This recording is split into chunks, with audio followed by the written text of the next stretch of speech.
Good morning. When you have a lot on your mind, especially this is sort of like a cooling down period after elections, a lot goes on in my mind about free speech. A lot of things go about what's going to happen, what if, and I said some stuff. So there's, even if what I've said might come true, I still don't know what I'm talking about. That's the beautiful thing about having a platform and speaking your mind. And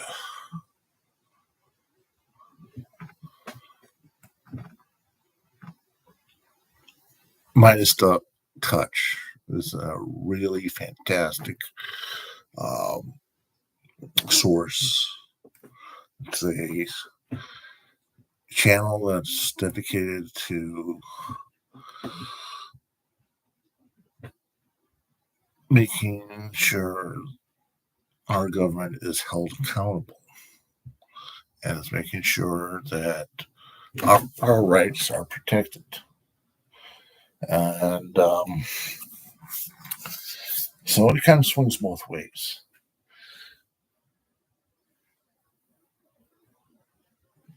I'm going to keep this very, very short, but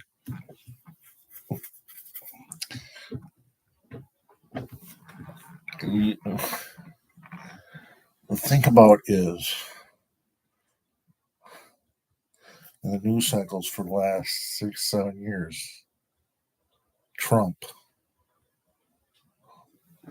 name has significance.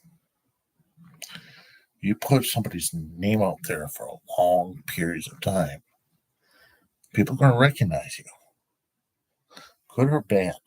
Whatever he does, good or bad. And while I was watching this, and it took me like 2 or 3 minutes, I said, gosh, I don't need to watch this anymore. Now I understand. Because you understand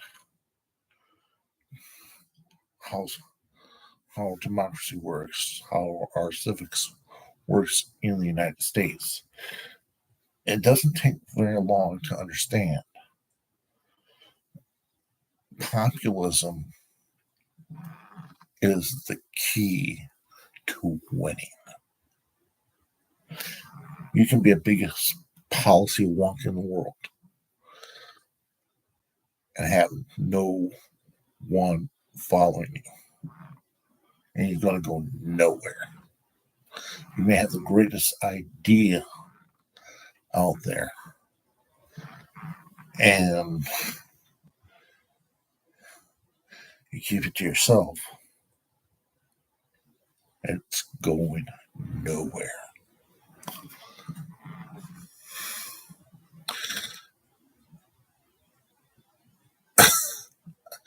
I just wish, as Americans, we were smart enough to understand we don't really need to see the cogs of Washington of what makes what makes the sausage inside of Washington. We shouldn't have to. The thing is, power media drives the force of who goes in office and who kind of be left on the wayside, pretty much to the peanut gallery. Like I am. I'm in the peanut gallery. Because I got no followers. And this is sort of dedicated some 20 years from now. They come across this channel and just say, hey, maybe he's right. Maybe we have this idiot moron. Maybe he loves these people the stupider they are, and they need a foil. Bernie Sanders, AOC. But Bernie Sanders can't hold that torch very much longer. AOC, she's got a lot on her plate. I mean, she's a woman of color. But guess what? She's in the news. So I'm not thinking that she's going to win in 2028. I don't think she's going to win in 2030.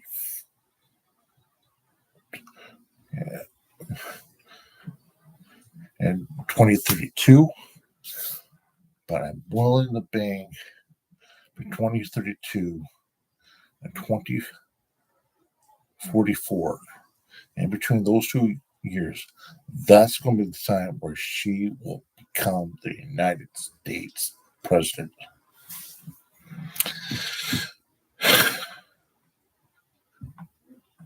Thing is,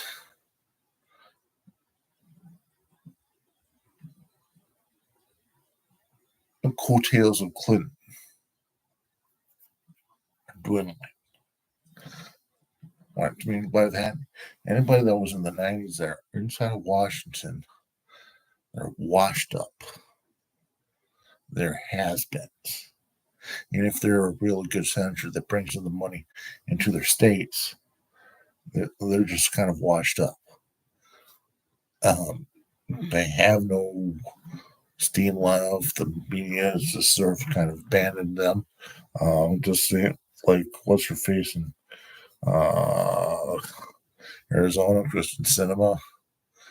She realized her star was being really, really fast, so she could jump on the lobbyist cycle. Thing is that with Trump, anything can happen at any time. I put on a channel about Trump pollution in America, which means pretty much stacking the course. It's basically what it is. So that's sort of the sausage that's being grinded as we speak in the lame duck session. I think day after day, there's going to be at least 1, 2, 3, or at least 4 federal appellate judges that are going to be put on per week, or at least 5 or 6, throwing everybody in the courts. And the Biden administration did a phenomenal job of doing that. I now understand why Biden did what he did.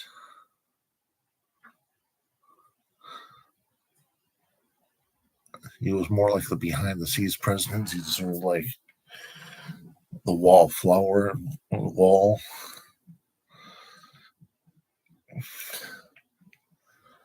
Now, Trump is up in age. He's not no spring chicken. He's, from what I understand, the news media kind of paints a picture that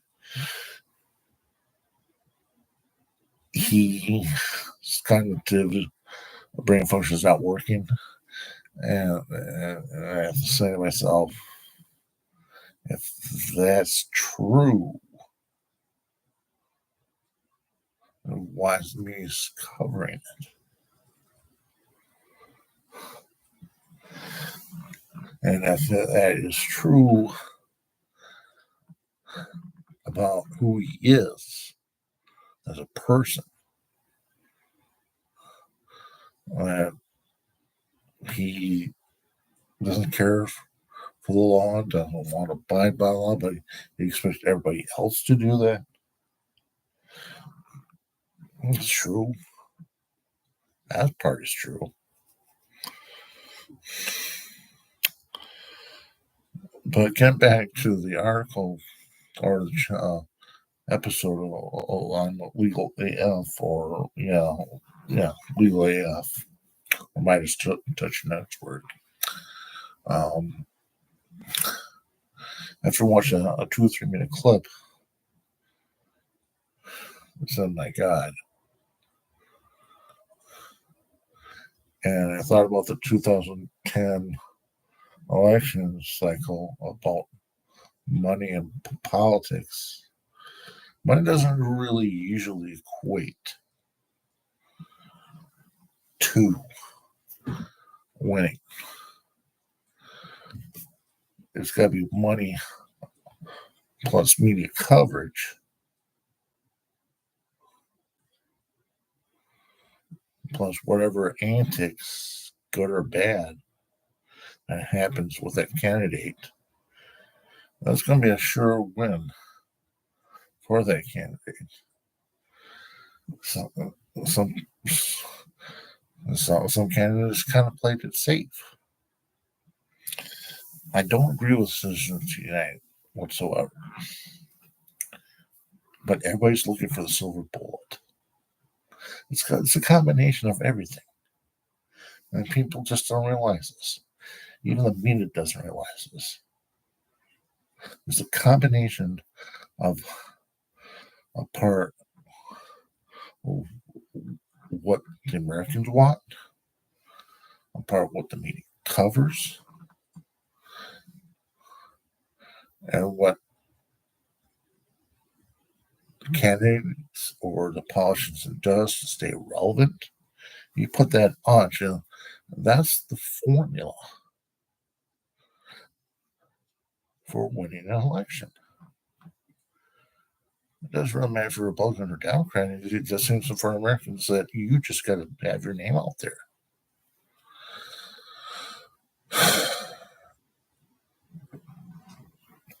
This Trump bad, Harris good thing does not bid well with American culture.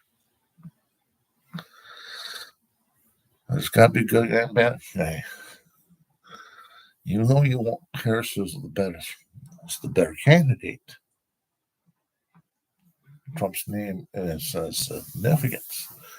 Even though the press wanted Boebert to lose, she still won. Why? Because every time the media puts a person's name out there, that other candidate does not get the time to plead their case of why they should be the person for that seat, congressional seat.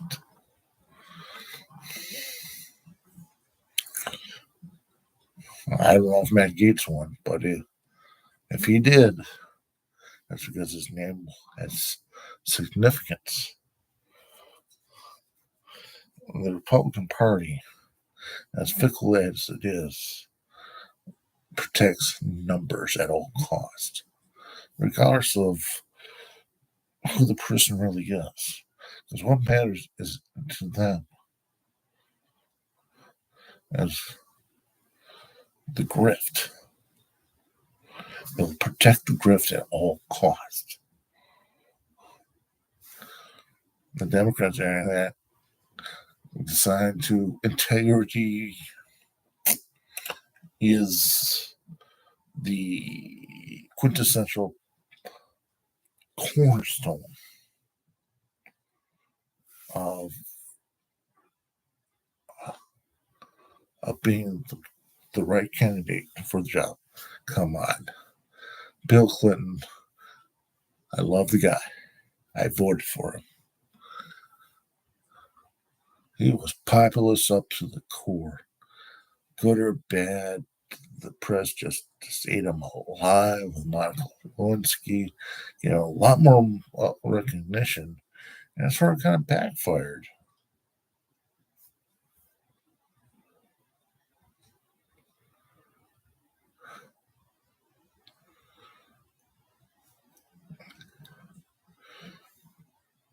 He beat Bob Dole in 96 because of the name recognition that was been spilled every single day. Now, Trump won a second term. Then once after that, the grave. He knows that. He's going to try to make as much money as he possibly can before he becomes permanently irrelevant. So,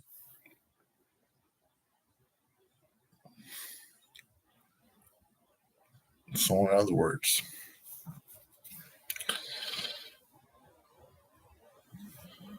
you can have as much money as you possibly can.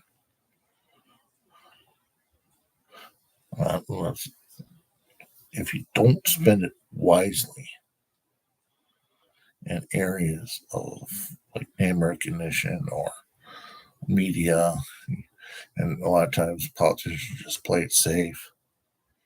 You play it safe and you're not out there, you're not on the campaign trail doing God knows what. You can have like empty stadiums and still win the election. Trump proved it. You can have the greatest debate in the world, and you can have all your lives being blown back in your face. And you still can win the election. People are scratching their heads. That's how Reagan won. He had the backing before John Wayne passed away in '79. He had the backing of John Wayne, and a lot of Hollywood buddies loved what Ronald Reagan did for the state of California before he became president of the United States. And he used racism to his advantage. Do I agree with what Reagan did in order to win? Hell no. No.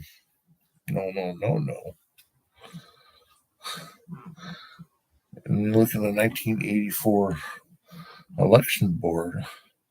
Guess who won in '84? All but one state won. That was Ronald Reagan, beat Walter Mondale in '84. Because of the fact that Ronald's name was out there, the stuff he did was covered. It didn't really matter if it was relevant or irrelevant. It's sort of like that name recognition sort of catapulted him to another election and is now sort of like kind of worshipped in the Republican Party.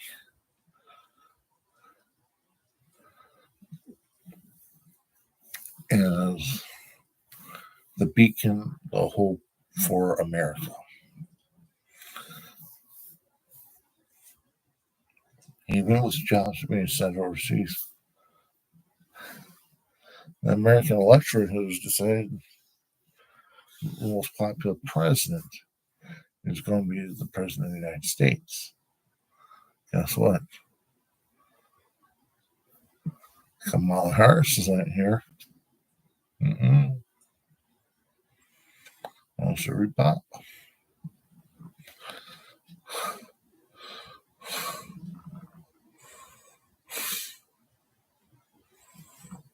So, I'm about to wrap it up here. If you read Citizens United, the more money you have in your coffers, chances are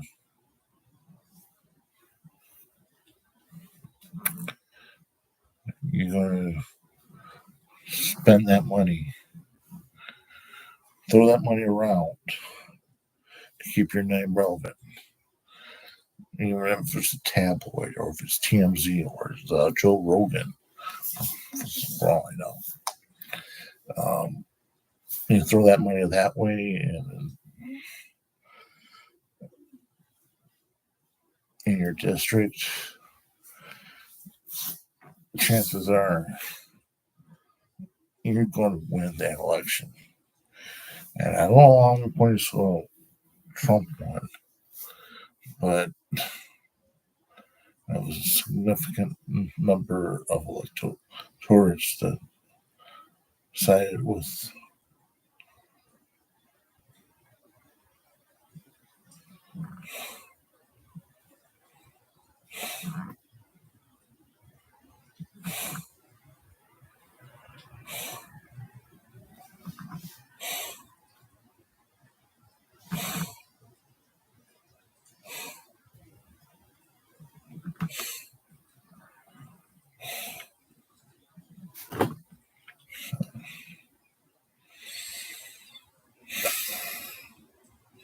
That's all I got.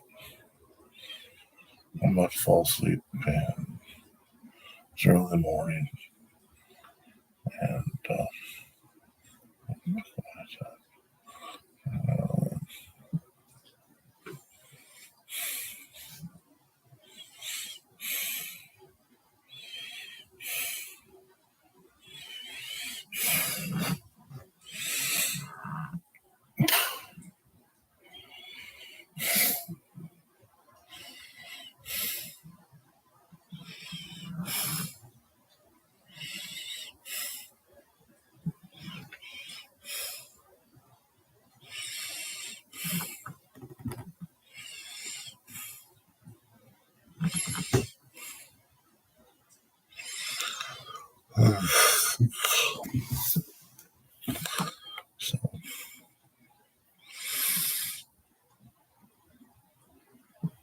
I think this is going to be my signature when I start falling asleep.